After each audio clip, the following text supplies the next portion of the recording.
institutions must ensure that their respective key priorities are included in their performance contracts. Your Excellency, one of the internationally accepted performance management principles is accountability and transparency of a government performance management system, which means providing factual feedback about the performance of government. Therefore, the annual performance evaluation and release of the report for the financial year 2021-2022 marks a momentous occasion since it provides the baseline for performance commitments in the next financial year and also some reflection. Allow me, therefore, to reflect on a matter that should not escape our collective attention. Your Excellency, just before Easter, the Public Service Commission 2021-2022 annual report indicts ministries, departments, and agencies for incurring colossal financial penalties through court awards because of failure to honor contractual obligations. The Public Service Commission reveals that most losses are occasioned when state entities enter into contracts without adequate budgeted and approved funding.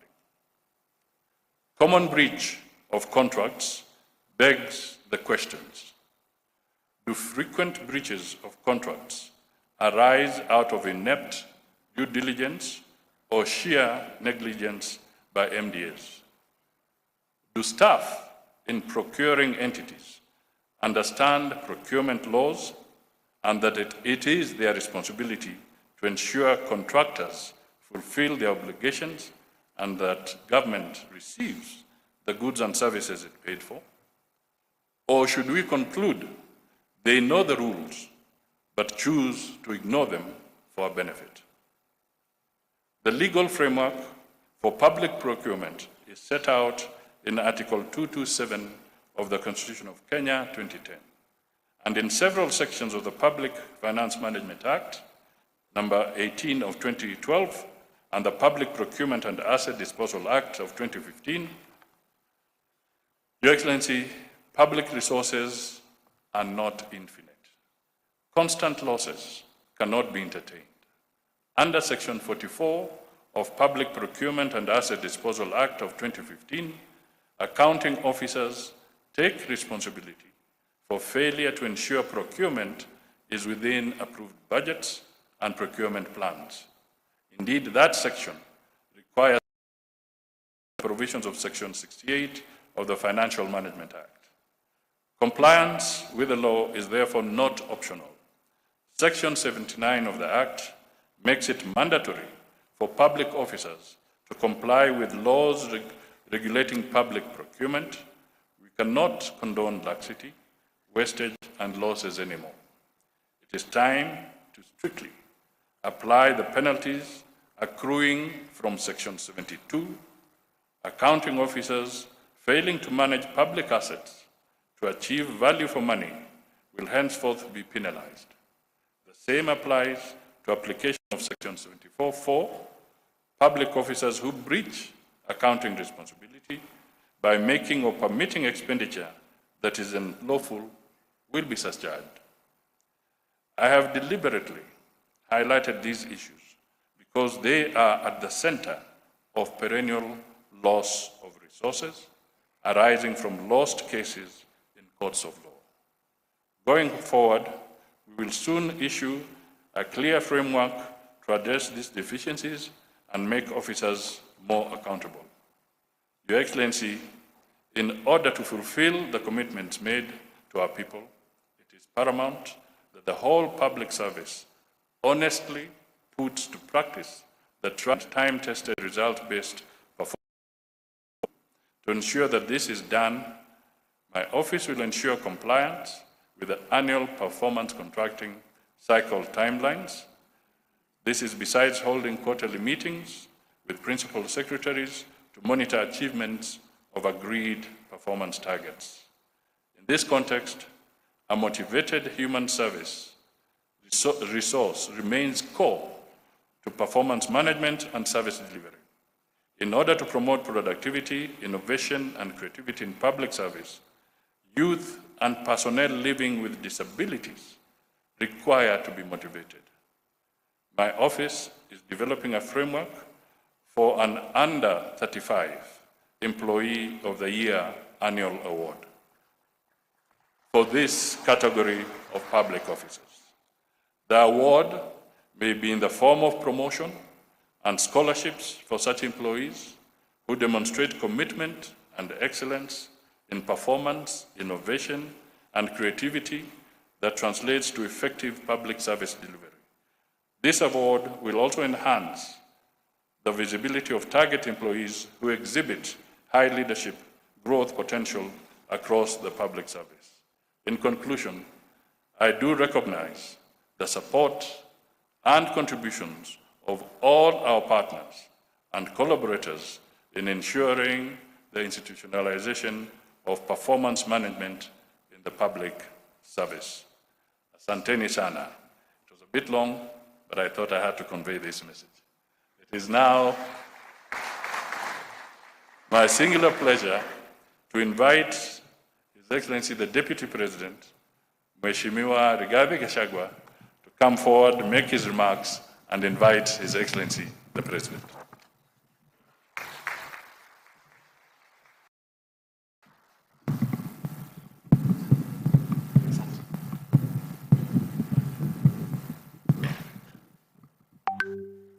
Thank you very much. Your Excellency, the President of the Republic of Kenya and Commander-in-Chief of our Defense Forces, Dr. William Ruto, the Prime Cabinet Secretary, Honorable Musalia, all Cabinet Secretaries present, the Head of the Public Service and Chief of Staff, Principal Secretaries, Senior Government Officials, good morning or afternoon. It's almost there. Good morning. Your Excellency, I'm a retired public servant, so this occasion is momentous for me. But you know, nowadays, I don't want to speak much. When the characters who try to stop my boss from working keep off, I also keep quiet. And therefore, we are happy, Your Excellency, you have the latitude to steer this country into economic prosperity. And the people before you and the entire public service, Your Excellency, is your machine for development. Your Excellency, a vibrant, motivated public service is good for the economy of this country. A motivated and vibrant public service is good for the country. President Mwai Kibaki, the celebrated president of this republic, succeeded in turning around the economy of this country by empowering the public service and allowing them to work. Your Excellency, since you came to the office, you have dignified the public service. Before you took over, Your Excellency, the public service was demoralized. They were demeaned and treated like outcasts. Your Excellency, in the last 5 years, senior civil servants were harassed, hounded, and treated like criminals. We have the celebrated and infamous case of Kamau Thuge, who was the PS National Treasury, who was harassed by junior police officers in full glare of cameras, marched from 10th floor of the Treasury downstairs by constables, put in a vehicle, locked up, only for them later to say he had no case. He had already been demeaned before his family, his friends, and society. Your Excellency, we want to commend you for affirming that senior public servants need to be handled with the dignity and decorum. We are not saying by any means that investigative agencies, where there are issues of impropriety, of mismanagement, of misappropriation, should not do their work. All we are saying is that before you can conclude that somebody has done something wrong, protect his or her dignity. Because these public servants have families, they have friends, they have people they go to church with, and it is wrong to humiliate them and treat them unfairly before you have a case against them. Your Excellency, since you came to office, this has not happened, and we want to urge all those who are interacting with our public servants to accord them due respect and dignity, because these are the people who are the engine of your development. Finally, Your Excellency, I invite all the public servants to take time to read, understand, digest the Kenya Kwanza manifesto, the plan, so that they understand your vision, they understand your programs, and they understand the bottom-up economic transformation agenda as your tool of developing this country. Once they have understood the plan, they will make your work very easy. With those many remarks, I request you to be upstanding and help me to usher in, with clapping, the President of the Republic of Kenya, Dr. William Ruto. Mr. President.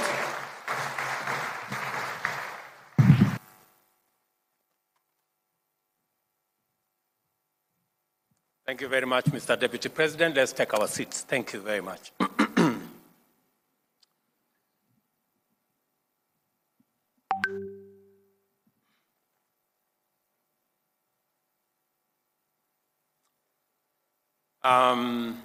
Mr. Deputy President, Mr. Prime Cabinet Secretary, the Attorney General of the Republic of Kenya, Cabinet Secretaries present, Principal Secretaries, Chairpersons, and Chief Executives of our state corporations, Chairpersons, and Principals of our tertiary institutions. Ladies and gentlemen, good morning. Good afternoon.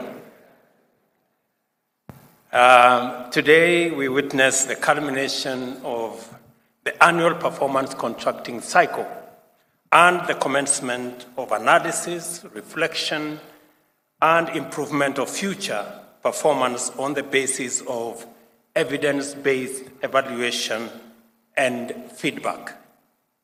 Although the performance management framework is now in the 19th annual cycle, it is important to note that it emphatically and systematically incorporates, articulates, and enforces the values and principles of public service as laid down in Article 232 of the Constitution of Kenya, and thereby enables the public service to become the foremost champion of the national values and principles of governance set out in Article 10 of our Constitution.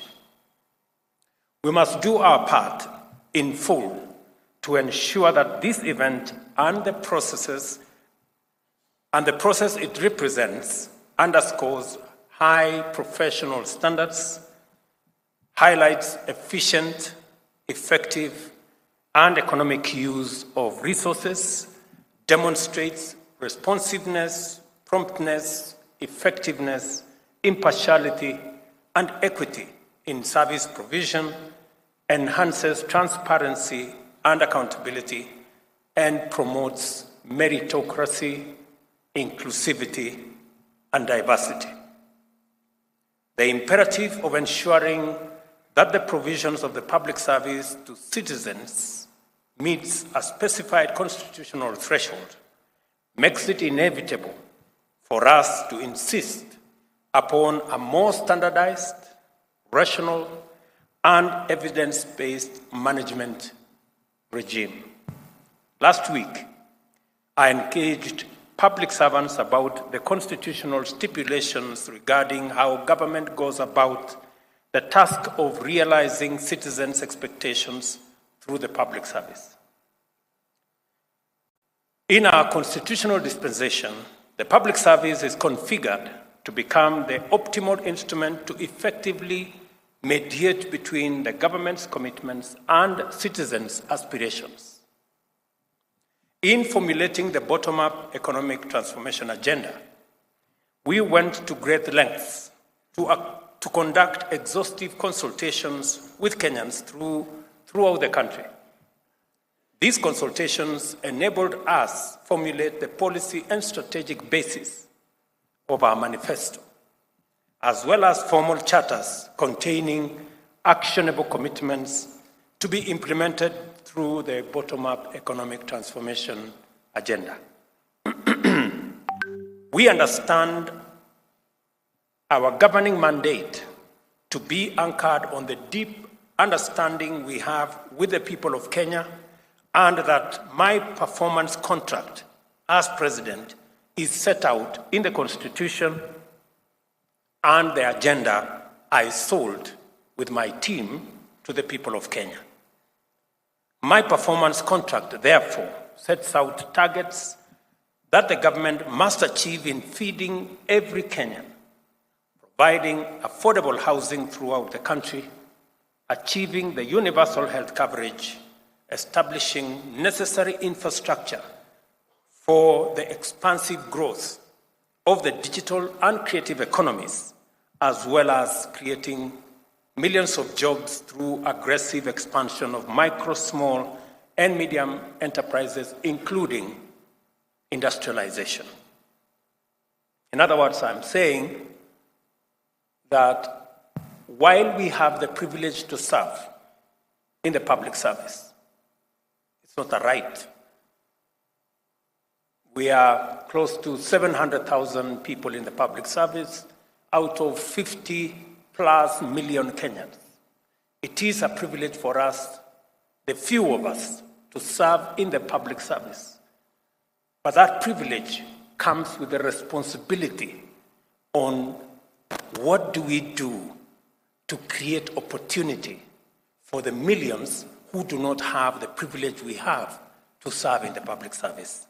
What is it that we are going to do so that they too can have an opportunity to work, to get a job, to do a business, and to go about their lives as the rest of us are doing? And that comes with huge responsibility on each and every one of us that have the privilege to serve in the public service. We understand our governing mandate, as I have said. And as I have said, my performance contracts, therefore, sets out targets that the government must achieve. My team in the executive assists me in the performance of this contract through contracted delegation as authorized in the Constitution, and the programs, projects, and tasks required to be performed are relayed onward to various departments and agencies under ministries. Under Article 132(3)(b), I shall exercise my mandate to direct and coordinate the functions of these ministries and government departments, thereby ensuring that your effective performance satisfies the government's contractual obligation with the people of Kenya. We all have a contract with the people of Kenya, and that contract is going to be effectively measured by performance. And I agree that that performance must be measured. In other words, you will have all the necessary authority and support to deliver successfully, because through you, I am committed in every item indicated during my performance evaluation when I return to the people to seek a fresh mandate. Therefore, oversee the execution of government mandate to the highest degree of achievement and the best level of performance. I know we have had to have some very unpleasant discussions with many of you on many occasions. I've had to make telephone calls. We've had to engage in various ways. We've had sometimes very interesting conversations. And I must commend many public servants who put in their very best. And I see it, and we witness it, and the people of Kenya feel it. I know that we've also had occasions when we haven't quite been in very good terms. And we've had to, do what we have to do. Let me give you maybe a few examples. I must commend the partnership between the ministry responsible for the Hustler Fund. In a record 3 months, we were able to put together with the private sector. I must commend the CEO of Safaricom, the CEO of Airtel, the CEO of Telecom Kenya. They came through, sat on a table with us, and in a record 90 days, we had a product that today 7 million Kenyans are borrowing every day and repaying.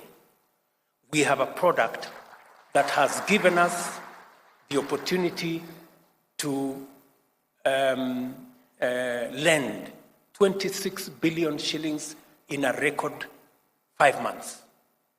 We have saved close to 1.3 billion, and we have 7 million Kenyans borrowing daily on that platform.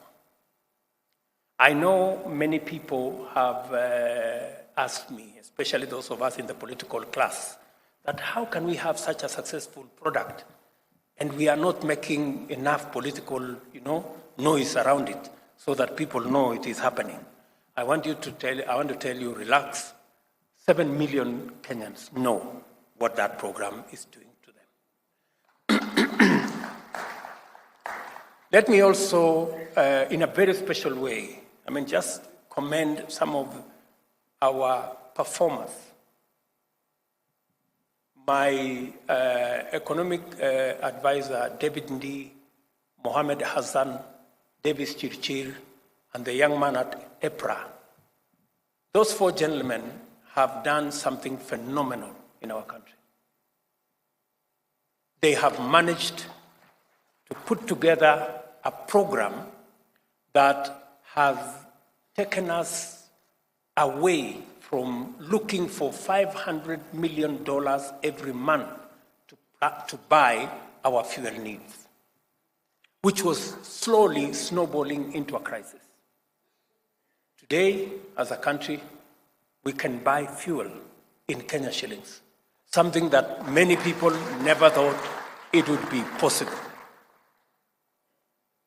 Again, I want to commend these good people. And let me tell you that from this month of April, all our fuel marketers and all the people in that space, they will be able to buy our products, fuel products, in Kenya shillings. And it will remove pressure on our dollars. In fact, in the next 1 month or so, you will see dollars coming down, the exchange rate coming down in a very phenomenal way. In fact, in my estimation, in the next couple of months, the exchange rate will come below 120 shillings. Maybe 115, you never know. So, and these are outstanding actions of public servants who are contributing towards what our citizens are expecting. Let me also, commend one lady. I don't know whether Pamela Mutua is here, of KNTC. I don't know whether she's here. That lady We must clap for her in absence. Because we are managing a situation in the country where we have to supply food relief to citizens across the country. And we have to buy these items from or the private sector and other players. As I was, working with this lady on fertilizer and telling her we must bring down the prices, I was telling her we must bring down the prices of how much we are buying the food items. In the course of doing all that, we have some not very good people. I must say this. We have some not very good people sitting somewhere in another ministry, a department called Public Works.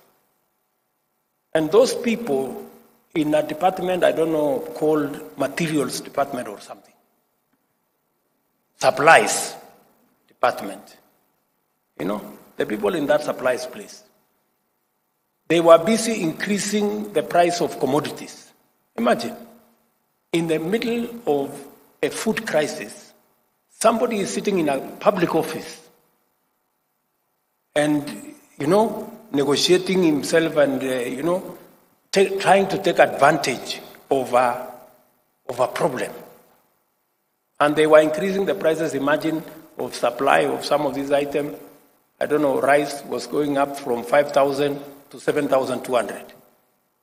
So this lady tells me, but Mr. President, why is the government telling us to increase the price at which we buy rice from 5,000 to 7,000? This is not the private sector telling us. It is people sitting in government. Those people in that department supplies. Tutawashtaki kwa Mungu. Surely, that is how, and that is why I say the people who do well, the people who serve with dignity and sincerity, like Pamela, who told me, Mr. President, we are being told this, please stop these people. And I had to stop them. Today, and I want to thank the office of the Deputy President, today we are buying those food items at between 4,500 and 5,000. Not the 7,000 those supply people were telling us. So, we must evaluate everybody. The bad guys in supplies department, we must deal with them. And the good people like Pamela, we must reward them. Because that's how this is going to work. Let me also say one more thing about my good deputy here. We had a program, we were registering farmers. For 5 years, we managed to register only 1 million farmers. But just in 2 weeks, this deputy of mine mobilized the whole public service because he was a former public servant. And they registered 5 million farmers in 2 weeks. Today, we are giving fertilizer to farmers using a digital platform. Everybody gets an SMS, your fertilizer is ready, come for it. You don't have to queue. The cartels have disappeared. The conmen could have no place to steal our fertilizer. For the first time, every farmer who needed fertilizer got fertilizer, and that program is moving very well. In other words, I am saying it is possible for us to do the right thing and take the country forward. And therefore, and I want to speak to you as people who collectively we've been given the privilege by the people of Kenya to serve them, to work for them. We must also make sure that the privilege we have, the opportunity we have, translates into opportunity for the millions of Kenyans to have access to a job, access to a business opportunity, access to do their farming, and drive our country into the right direction. Here is our opportunity to unbundle all the commitments in our agenda as determined in the high-level retreat in Nanyuki early this year, and to prepare to assign them for implementation to every department, all the way to every public servant. As we consider the results of the evaluation and feedback, we also have to deliberate with greater intention about the design of the forthcoming performance contracts, their implementation and evaluation. Above and beyond the broader constitutional obligations and the strategic objectives in terms of our plan, I am very keen to observe how the next performance management cycle enhances the realization of the national values and principles of governance throughout government, at all levels of governance, and in all parts of the country. In particular, how much the public service affords equal opportunities for men and women, persons from all communities, and persons with disability will be of foremost interest. Equally, critical will be the mainstreaming of a comprehensive agenda for Kenyan youth, including training, apprenticeship, industrial attachment, and internship, access to government procurement opportunities, and entrenchment of the digital and creative economy. Further, it is of paramount importance that the performance management mechanism meaningfully reflects our resolve to enhance efficiency and reach of government services through digitization, automation, and deployment of various information and communication technologies. Kenya is a regional, continental, and global champion of a just transition to clean, green industrialization.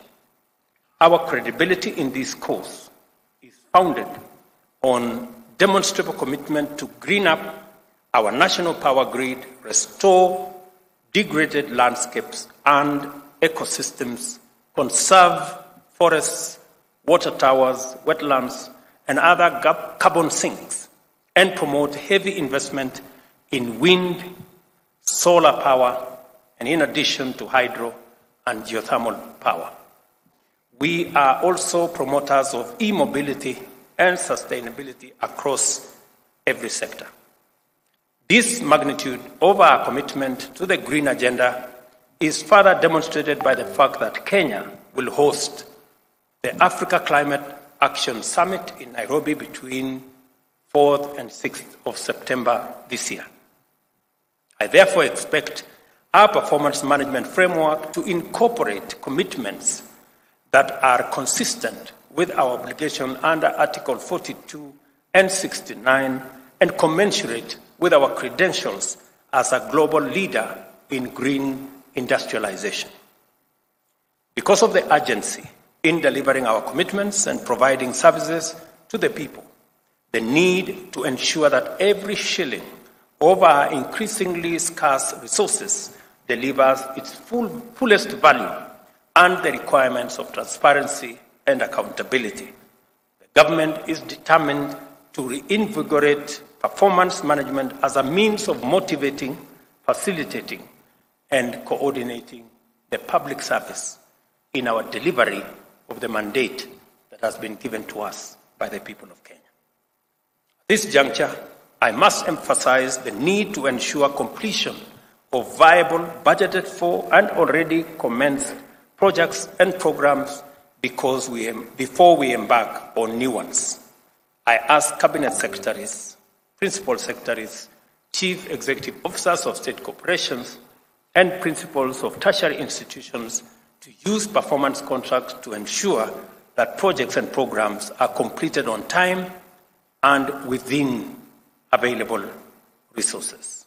As I have said before, we made a commitment that we are going to steer the country away from the cliff where we were heading in terms of our economy, first initial step was to reduce the amount of borrowing that we were heading in the wrong direction. We did decide as a government that though we had agreed with our development partners, including our multilateral lenders, on a fiscal deficit of 6.2% of GDP, we deliberately decided that we're going to come down to 5.7% of GDP as our commitment to a new trajectory of ensuring that Kenya lives within its means. And as a government, we live within our means. In the same spirit, I have had a candid conversation with the ministry responsible for infrastructure, and the 910 billion worth of projects that were already in some form committed. We've scaled it down, and I had a long meeting with all the agencies under the Ministry of Transport and Roads to scale it down. I think we have shaved another 250 billion out of that so that we can stagger the projects, deliver on the ones that are of immediate, already started and rolling, and then do the others later, because we have to live within our means. I want to assure you and assure the country that we are well on course in running a stable economy that is not dependent on unnecessary, excessive borrowing. I know we had an issue of delayed salaries, which is, somebody said, it is the first time that we are having delayed salaries. Yes, it is the first time we are having delayed salaries. But it's also the first time we are having such monumental debts. I want to assure the country that that is managed. We have turned the corner. All I assure the country is this, the commitment I made that we are not going to borrow money to spend on recurrent expenditure, including salaries. That is the position of the government of Kenya. We will not do that. We will look for our taxes, and I want to commend the Kenya Revenue Authority for what they are doing. They are today at 95% of their commitment. Thank you, Madam Acting Commissioner.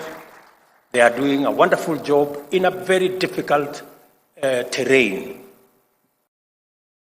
We have experience of people who are not used to paying taxes. But we have said that this is no longer going to be the animal farm. All of us are going to pay. So again, let me say that that is now behind us. We are moving in the right direction, but to assure the country that we will not continue the old tradition of borrowing money to pay recurrent expenditure, to pay salaries.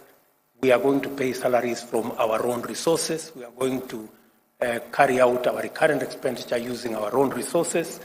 And we have moved our fiscal deficit to 5.7%. Our target is to take it to 5% next year and 4.4% the following year, so that we can work within the parameters of the resources that we can raise as we grow our own tax revenue. I have also instructed the Treasury to look at all the taxes, to have a tax review of all the taxes. There are some taxes we certainly are going to reduce in the coming budget, because some of the taxes are punitive and they actually encourage more dodging than paying and compliance, so that we can make it much more easy for citizens, corporates, and all the people that work with us to comply with taxes. Institutionalizing performance management is both desirable and rational.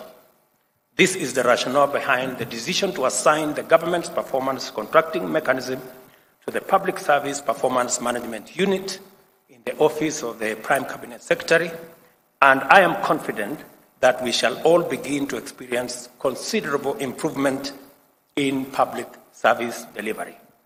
As we hold the rest of public service to account on this matter, I will definitely hold the Honorable Musalia Mudavadi also on a performance contract to make sure that this actually happens.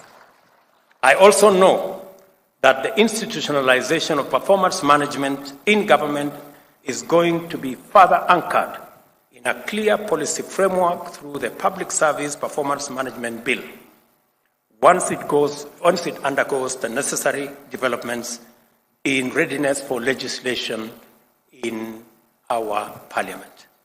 In keeping with our digital agenda, I am delighted to note that the Government of Kenya has made progress in developing the government online performance contracting information system.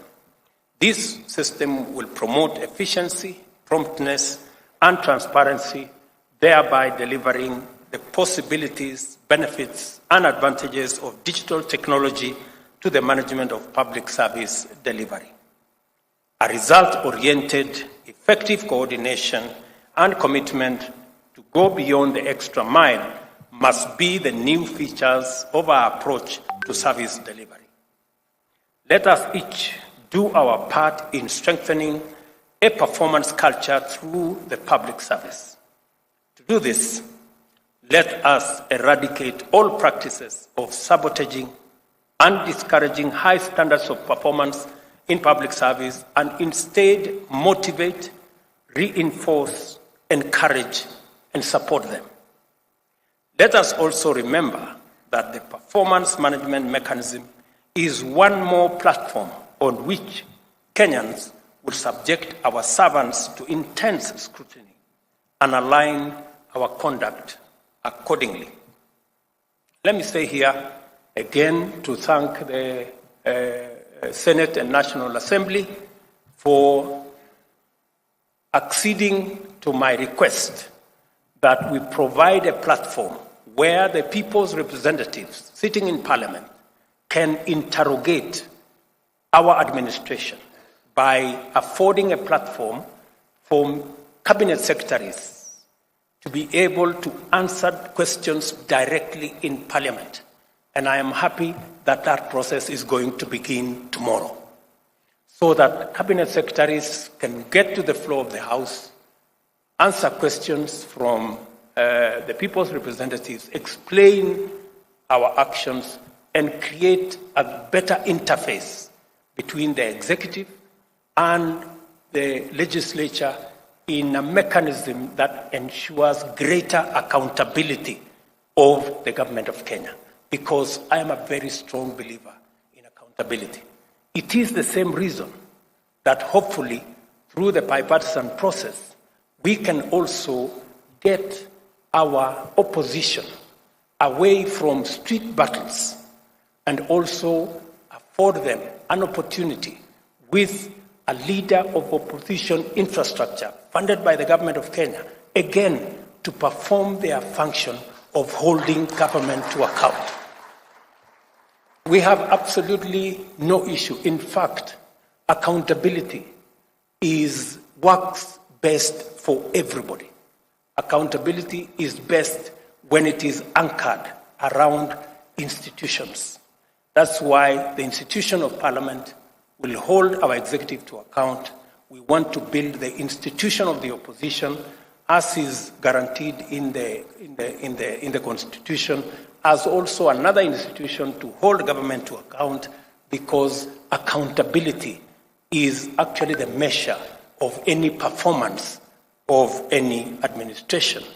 And I hope that this will be part of the outcomes of the engagement, the bipartisan engagement that we have now agreed on, so that we can move our friends in the opposition from running battles in the streets, unnecessarily destroying people's property, creating chaos and anarchy, back to a civilized place where we can engage constructively and be able to hold the institutions to account.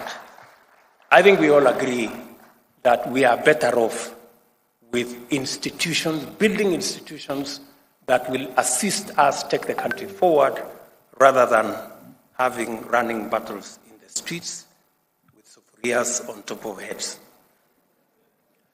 The annual performance evaluation results to be released today will form the benchmark for performance in subsequent contracting cycles. Against this, it will be reasonable for Kenyans to expect incrementally enhanced performance in the spirit of continuous improvement. Similarly, time has come for us to brace ourselves and be ready to embrace the discussion and feedback, compliments and criticism, praise and condemnation that may be instigated by the results to be launched today. That is, in any case, accountability at work. I assure you of my full support as you implement this year's performance contracts and those in future. I now officially release the results and report on evaluation of performance of ministries, state corporations, and tertiary institutions for the financial year 2021-2022. Asanteni sana. Thank you very much. God bless you, and God bless our great country. Asanteni sana.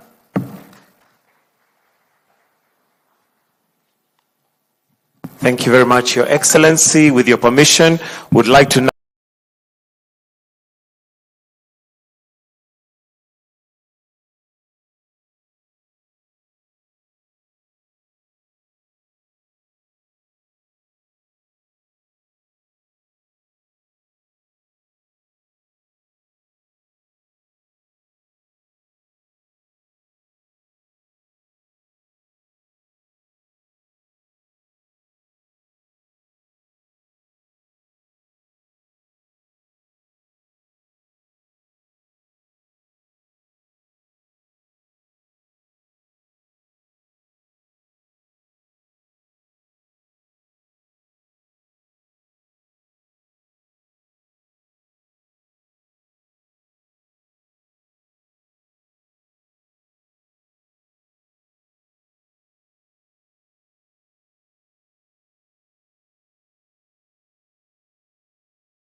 you.